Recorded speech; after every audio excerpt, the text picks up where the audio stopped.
What's up, everyone? It's been a long time since I posted a video. It's been a while. This channel, we hit 14 subscribers here now, so you know what that means. I'm basically the king of comic book reviews on YouTube. It's been a while, but I said when the final issue of ENIAC came out, I'd do a video on it and give my thoughts on the entire 4-issue limited series. So this is going to be a spoiler review. I don't know if you can get a hold of these anymore, but this is the flagship title by the publisher Bad Idea, which unfortunately is already history, but I'll get into more of that later at the end of the video. So this is written by Matt Kindt, who's the indie man to me. He's a great writer. I read a lot of his stuff over when he was at Valiant, especially his Exo Manowar. I was a big fan of that. And he even watched and commented on my review video for issue 1. So I'm basically best friends with Matt Kindt. So go watch that video if you haven't already, and give some props to my dear friend Matt Kindt. It's got interior art by Doug Braithwaite, great artist. This awesome cover art by Louis LaRosa. Love the facial expressions. This is the finale issue. Everything's going to hell in a handbasket. All them looking up at the rockets like that. Really cool cover. And really expensive paper, high quality. It's glossy right here, matte right here, if you can tell in this video. Really great stuff. So ENIAC, I just read a couple articles on this that ENIAC actually existed. That's a real computer. If you already knew that, then good for you. I didn't know that. But so it really was like a number crunching computer that they made for the war. And I think it's been donated to some college or something now. But it didn't go crazy or anything like that. But that's what I love sometimes, that these creators take something real world and make some crazy comic book story out of it. That's really cool. So getting into this, I'm going to keep my review videos just short and sweet from now on, not go over time. Just going to brush over and give my thoughts. And so you got Fletcher, who's kind of the more fleshed out character of the two. She's more the main character, to me at least. And she's piecing together that little speak and spell was ENIAC, and ENIAC has been influencing her life even from a young age. This book is really good just because it's so suspenseful. It's really good. This has given me my espionage fix, And, Falk and Fletcher are kind of arguing whether or not they feed in the cord rope to deliver the virus or not. What are they going to do? Should they do it or not do it? What's going to blow up the world? Because ENIAC's always 10 steps ahead of them and was there waiting for them. So they don't know what to do. They're arguing. You got these soldiers. They're accompanying them. And I love this bit right here, too, where one of them says to the other, "Hey, you smuggled in that mini EMP like I told you." And he says, "I did, sir, and my asshole ain't happy about it." It's the best talk bubble I've ever read. So even ENIAC is even in a gas form. It's making them hallucinate. I'm assuming some tech gas, like how was this? There was some tech and some acid and stuff too. And it blew up the EMP in this guy's face. It blinds him. Everything's just going to hell. Falk and Fletcher even start fighting because they're arguing on what to do. They both want to save the world, but they don't know what to do. Fletcher does feed in the cord rope. Falk ducks her in the face right there. She ends up shooting the ENIAC computer. They open the door, and it is just revealed that behind the door was just a speak and spell computer. The cord rope didn't do anything. It was fed into nothing. ENIAC even says thank you, and they're like, what? So it didn't make a difference at all whether they fed it in or not. That was kind of weird to me. It's like, so nothing mattered? But just kind of weird. That's kind of weird to me sometimes. But it was just a big fake out. It's playing up the suspense factor. And over here, back, you've got the Secretary of Defense. And this right here cleared up like the one issue I had with this story, which is why would the U.S. government dispatch just 2 agents to take down this threat that's about to nuke the world? And why aren't they sending everything they got at it? And apparently they are, because ENIAC is in all these places, all these red dots on this map, and he's sent task forces out to dispatch ENIAC at all of them. So it was like, okay, cool. That cleared up like my one big issue. And but he's on the phone with the president right now. And even though ENIAC is in all those places, it's just kind of focusing on this place in Japan, Russia, and the coast of Iran. And it was there waiting for him. They never had a chance, basically, and all these, ENIAC's fighting them off with drones. It's taking control of this carrier, all this stuff, And Falk and Fletcher walk out and they just watch. They run out of time. The timer hits 0, and they just watch all the nukes fly up into space. But then that's what happens. The nukes just go up into the sky, you got all the people just watching it, leave orbit. Even right there's Fletcher's mom smiling, and just weird stuff. And I like this right here, 3N14C, looks like ENIAC, and it just kind of got rid of all the nukes. World peace. And one of the rockets even lands on Mars, and it has this bit in here where it lands on Mars and then it breaks down into little robot bugs and builds itself out of a little space rocket and shoots itself up into space, and it was all the size of a baseball. And I was like, oh my gosh, that's ridiculous. It's the size of a baseball. It's ridiculous. That's why I love comics. They just do wacky stuff like that. And it's over here back. The Secretary of Defense is talking to Falcon Fletcher, and it's like, hey, we didn't kill ENIAC, but it's gone. As far as we can tell, it's gone.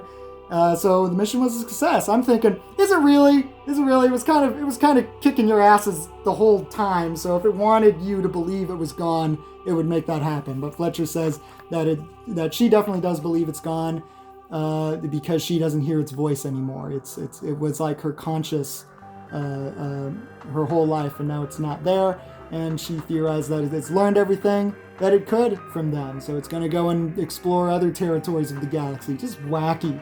And so now the Secretary of Defense is like, okay, but now with no nuclear rockets, there's no definition of superpowers in this world. So you want to go back to work, and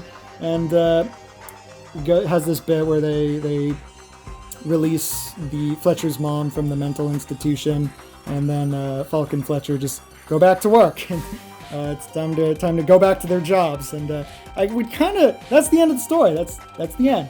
And I kind of would like two more pages of just like these characters. Like, now that the story's over, there's no use for these characters anymore, but just see their character development. How are they different now as opposed to when this story began? But that would have been nice. And every issue has this random like black and white short story by Matt Kent that I don't really get into. Cool promo image right there, and final image of Falcon Fletcher. That's the comic. It's that right there. Now I'm going to bust these out over here. Here's the rest of the issues. Issues 1, 2, 3, and 4. Give you my pure, unadulterated opinion of the entire series. So basically, this was pretty good. This was pretty good, especially for the high story page counts for just standard $3.99 priced comics. This was good indie stuff. Like I said before, it takes a lot for me to get into an indie book, but I really believed in what Bad Idea was doing, and it was really cool to me. And this wasn't really. It doesn't give you your superhero fix, and it was really weird at the end that they kind of lose. And that when stories do that, it's kind of like if you lose, you also gotta win in a way. And I hate to think of the two first examples to come to mind are like the two arguably best comic story arcs ever written, Watchmen and Dark Phoenix Saga, where you lose, but you also, in a way, you kind of win. This was kind of like yeah, you lost, but the world survived. It's like, yeah, but ENIAC really won. You did not win. Like you didn't stop him at all. It's like, did you make any difference? I don't know. But then there wouldn't have been a story to tell, and have all this wackiness ensue. But so that kind of was a little weird to me. But you know what? This was the difference of story and storytelling, or story and writing, if you want to put it that way. Of maybe the story was not your cup of tea. This kind of espionage, fighting an evil, super smart supercomputer. But the writing is what had me hooked, especially the cliffhanger ending in the ending of issue 3. It was suspenseful. So I usually try to steer clear of comics that could very easily be adapted into a movie or a show, because I think imagination thrives when you're making a comic and you're not limiting yourself with a TV show budget. But if they did make this a new movie, this reminds me of like those movies that were coming out in the 90s and early 2000s before the big budget superhero movies kind of killed that. But all those thrillers, like thriller movies that were just really, really good. It's like this kind of reminded me of that. this reminded me of that. It was just very suspenseful. It had me hooked. Not a whole lot of comics. Yeah, lots of comics entertain me, especially with artwork this good. But the writing was just done so suspenseful. Matt Kent knows how to keep you hooked. He knows how to end the issue and to get you to be like, oh my gosh, what's going to happen next? Even for just 4 issues. So that being said, that is why I like this story, because of the way it made me feel, the stress that it gave me. You know, it's like reading a good book and you can't put it down. So that's how it was like. So that is why I recommend it. I recommend it if you like a good suspenseful story. And yeah, that's it. Now on the subject of Bad Idea, it's unfortunate, but I think I really this year started to respect indie indie comics a little more. I'm usually just a superhero guy, a Marvel guy. Some indie, now and then is pretty good, but this was really good. I really believed in what Bad Idea was doing, especially with just freaking no digital comics, no variant covers, selling directly to the retailers, the comic book stores that were participating. That was really cool, but apparently it's not going to last past the end of the year. The people who run Bad Idea already sent out a statement, so that's pretty unfortunate. But yeah, hopefully all these creators will move on to better things, and it's just cool when comics, a new publisher will come out and do something bold, even if it's kind of weird, even if you don't agree with it. It was just exciting. Bad Idea coming out and doing something kind of new in the comic scenes. That was really cool. So yeah, it was a great series. Pretty good. I liked it. Recommend it if you're into a suspense espionage type story. And yeah, thank you very much for checking out this video. And remember, comic books is the high point of creative storytelling. That is the comic book, and that's why I'm going to keep trying to do reviews. Maybe, just maybe, hit 15 subscribers. But yeah, that's why I like to think everything I get is good, unless I'm being tricked and blindsided. But I don't do videos of everything I read. I read a ton of comics, but I will do a video review on something that I think deserves to be talked about if I think a conversation could emerge from it. So please feel free to comment below and tell me what you think of ENIAC, or just talk to me and let me know what comic you want me to review next, or if you want my opinion on any of this stuff.